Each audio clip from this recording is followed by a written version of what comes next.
কৈছোঁ এইটো আপোনালোকে অফাৰ বাজতে ল'ব পাৰিব। এইটো আহিব চেমি পাটৰ মেখেলা হোৱাইটত এনেকৈ থাকিব। চেমি পাটৰ মেখেলা বহুতেই ধুনীয়া হয় জৰাটো, দেখিছেনে? চিলভাৰ গুণা আৰু এনেকৈ ৰেডত থাকিব কামখিনি, ধুনীয়া এটা জৰা। তাৰপিছত থাকিব এইটো ব্লাউজ পিচ, এইটো হ'ব ব্লাউজ পিচ। ব্লাউজৰ হাতত এনেকৈ পাৰি এটা থাকিব মিনা কৰা।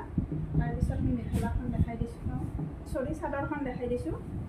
চাদৰখন এইখন থাকিব চাদৰ কেঁচা পাটত, যিটো চেমি কেঁচা পাট, এইটো পিয়ৰ নহয় কিন্তু, যিহেতুকে চেমি পাট আৰু চেমি কেঁচা পাটৰ চাদৰ এইখন বহুত ধুনীয়া হয়। গোটেই গাতে এনেকৈ বুটাখিনি থাকিব।